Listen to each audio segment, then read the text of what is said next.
নমস্কার। আজ আমরা একটা নতুন জিনিস বানাচ্ছি নেমিং সেরিমনির জন্য ডিসপ্লে বোর্ড। বাচ্চাদের এখন নেমিং সেরিমনি একটা নিউ ট্রেন্ডস। যাদের এটা আছে তাদের তো ঠিকই আছে, বাট অ্যাকচুয়ালি এখন সবারই জন্যই এটা হচ্ছে। এবং আমি যেটা ডিসাইড করেছি সেটা হচ্ছে প্রজাপতি স্টাইল, বাটারফ্লাই স্টাইলের একটা নেমিং বোর্ড। তার জন্য আমি একটা বড় সাদা আর্ট পেপারে একটা বাটারফ্লাই এঁকে নিয়েছি। কালারটা নিজের ইচ্ছা মতন এবং নিজের ইচ্ছা মতন রং দিয়ে আপনারা সেটাকে ফুটিয়ে তুলবেন। আমি এইভাবে কালারটা করেছি। বড় ছবি বেশি ডিটেলিং করতে গেলে অসুবিধা আছে, তার জন্য যতটা সুন্দর করা যায় সেই হিসাবে কালার করে প্রথমে ছবিটি তৈরি করে নিলাম এবং তারপর একটা এমডিএফ বোর্ড নিয়ে তার চারপাশে পিচ বোর্ড দিয়ে একটু জাস্ট এজগুলোকে উঁচু করে নিয়েছি, যাতে আমি স্লাইডিং নেম প্লেটটা ইউজ করতে পারি। এবং মাঝখানের পোর্শনটাতে আমি কিছুটা গ্যাপ রেখেছি, যাতে দুই পার্টে যে নামটা আমি ডিসপ্লে করব সেটা যেন ইজিলি মুভ করতে পারে। চারিদিকে একটা করে পিচবোর্ড দিয়ে তার উপরে আরেকটা করে বোর্ড দিয়ে দেবেন, ব্যাস। এরপর যে আমি সাদা আর্ট পেপারে ড্রয়িংটি করেছিলাম সেটি আমি পিচবোর্ডে কেটে নিয়ে চিটিয়ে দিচ্ছি। Use Fevicol glue. এরপর এমডিএফ বোর্ডটিকে হোয়াইট কালার পেন্ট করে নিয়েছি এবং সাইডগুলিকে গোল্ডেন কালার করে নিয়েছি, যদিও সাইডগুলি দেখা যাবে না।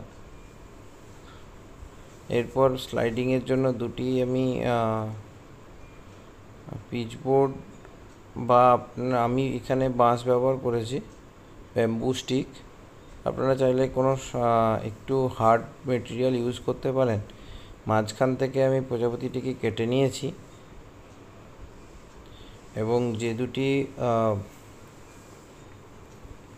হার্ড মেটেরিয়াল ইউজ করেছিলাম ব্যাম্বু স্টিক, তাদের ওপরে এটিকে আমি অ্যাডিসিভ দিয়ে ছিটিয়ে নেব এবং তার জন্য যাতে ভালোভাবে স্টে করে তার জন্য একটি ব্যাম্বু স্টিকের ওপরে একটা পিচবোর্ড ছিটিয়ে নিয়েছি এবং সেই পিচবোর্ডের উপরে আমি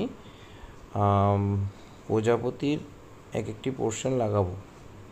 দুটি পোর্শনের জন্য দুটি এইভাবে আমরা প্রথমে ঢুকিয়ে নিলাম মাঝখানের গ্যাপটিতে এবং তার উপর আমি প্রজাপতিটি লাগিয়ে দিলাম। তাহলে আমি যখন প্রজাপতির ডানাগুলি ধরে টানবো তাহলে ভেতর থেকে নেমটি ডিসপ্লে হবে। বেলুন দিয়ে, ফুল দিয়ে, প্রদীপ দিয়েও হচ্ছে এখন, বাট এটা একটু নতুন স্টাইলে এবং যেটা আপনি ঘরে খুব সহজেই বানাতে পারবেন।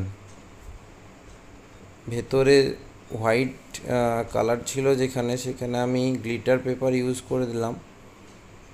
এই গ্লিটার পেপারগুলো যে কোনো স্টেশনারি দোকানে পাওয়া যাবে। বাচ্চাটির নাম মঞ্জিষ্ঠা ছিল, তার জন্য আমি মঞ্জিষ্ঠা নেম প্লেট কেটে নিয়ে এবং সেখানে আমি গ্লু স্টিক দিয়ে লাগিয়ে দিয়েছি এবং এটি একটি ডেমো। এইভাবে নামটি ডিসপ্লে হবে।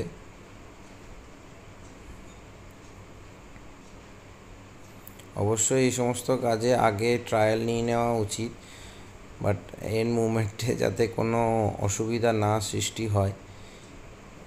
প্রেশিয়াস মুভমেন্ট এবং এগুলোতে অসুবিধা হলে সত্যি কাজের কোনো মূল্য থাকে না। তাই আমি এটাকে আগে থেকেই ডিসপ্লে করে নিলাম এবং আপনাদের জন্য সুবিধার জন্য আমি এটাকে এইভাবে দেখিয়েও নিলাম। এই দেখুন, অকেশনের দিন দেখুন এইভাবে ডিসপ্লে হয়েছে জিনিসটা।